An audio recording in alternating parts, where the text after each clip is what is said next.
Hi all, നമുക്ക് കോൺസ്റ്റിറ്റ്യൂഷൻ്റെ സെയിലിയൻ features നോക്കാം. നമ്മുടെ കോൺസ്റ്റിറ്റ്യൂഷൻ എന്ന് പറയുന്നത് റിട്ടൺ കോൺസ്റ്റിറ്റ്യൂഷൻ ആണ്. അതേപോലെ one of the lengthiest constitution in the world ആണ്.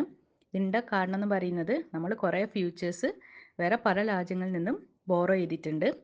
എക്സാമ്പിൾസ് US നിന്ന് ജുഡീഷ്യൽ റിവ്യൂ, അതേപോലെ ഫ്രാൻസിൽ നിന്നും നമ്മളുടെ പ്രിയാമ്പിളിലുള്ള ഐഡിയ ലിബേർട്ടി, ഇക്വാലിറ്റി, ഫ്രെറ്റേണിറ്റി, അയർലൻഡിൽ നിന്നും DPSP.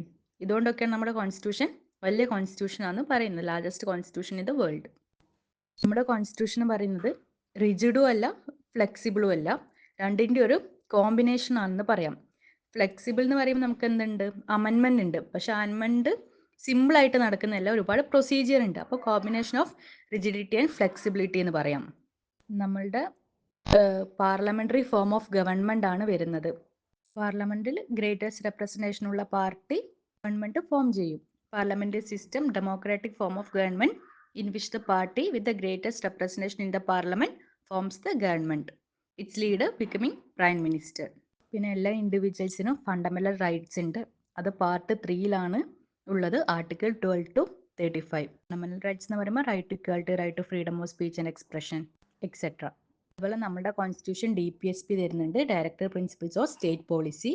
പാർട്ട് 4 DPSP ഉള്ളത്, article 36 to 51. Fundamental right enforceable ആണെങ്കിൽ DPSP എന്തല്ല, എൻഫോഴ്സിബിൾ അല്ല. DPSP തന്നില്ല എന്ന് പറഞ്ഞാൽ നമുക്ക് കോടതിയെ സമീപിക്കാൻ കഴിയില്ല. പക്ഷേ ഫണ്ടമെന്റൽ റൈറ്റ്സ് വയലേറ്റ് ചെയ്യപ്പെട്ടാൽ നമുക്ക് കോർട്ടിനെ അപ്രോച്ച് ചെയ്യാൻ പറ്റുന്നതായിരിക്കും. DPSP 4 തിരിച്ചിട്ടുണ്ട്: economic principle, socialist principle, Gandhian principle, liberal principle. പിന്നെ ഉള്ളൊരു ഫീച്ചർ എന്ന് പറയുന്നത് സിംഗിൾ സിറ്റിസൺഷിപ്പ് ആണ്. എല്ലാവരും ഇന്ത്യക്കാരാണെന്നുള്ള ഒറ്റൊരു സിറ്റിസൺഷിപ്പാണ് ഇന്ത്യയിൽ എല്ലാ ജനങ്ങൾക്കും ഉള്ളത്. അല്ലാതെ സ്റ്റേറ്റ് അനുസരിച്ചൊന്നും സിറ്റിസൺഷിപ്പ് കൊടുക്കുന്നില്ല US പോലെ. ഇന്ത്യ എന്ന് പറയുന്ന ഒരു സെക്യുലർ സ്റ്റേറ്റ് ആണ്. എന്താ പറയുക, എല്ലാ റിലീജിയനും എന്താണ്, ന്യൂട്രലായിട്ട് കാണുന്നതാണ്. അല്ലാണ്ട് സ്റ്റേറ്റിനായിട്ട് ഒരു റിലീജിയൻ, ഒഫീഷ്യൽ റിലീജിയൻ ഇല്ല. ജുഡീഷ്യൽ റിവ്യൂ ഏറ്റവും ഒരു ഇമ്പോർട്ടൻറ്റ് ഫീച്ചറാണ്. കോടതിക്ക് എല്ലാ നിയമങ്ങളും എന്ത് ചെയ്യുക, റിവ്യൂ ചെയ്യാം. ഏതെങ്കിലും ഒരു നിയമം ഭരണഘടനയ്ക്ക് എതിരാണെങ്കിൽ ആ ഒരു നിയമത്തെ ഇല്ലാതാക്കാനുള്ള അവകാശം ആർക്കുണ്ട്, കോടതിക്കുണ്ട്. പിന്നെ വെൽഫെയർ സ്റ്റേറ്റ്, ഇൻ്റഗ്രേറ്റഡ് ജുഡീഷ്യറി. ഇവിടെ ജുഡീഷ്യറി ഒരു ഹയറാർക്കിക്കൽ ഫോമിലാണ് പോകുന്നത്. ഏറ്റവും വലിയ കോർട്ടാണ് സുപ്രീം കോർട്ട്, അതിന് താഴെ വരുന്നത് ഹൈക്കോർട്ട്. സുപ്രീം കോർട്ട് കഴിഞ്ഞാൽ ഇന്ത്യക്ക് വേറൊരു കോടതി ഇല്ല. ഏറ്റവും അപ്പക്സിൽ വരുന്ന കോർട്ടാണ് സുപ്രീം കോർട്ട്.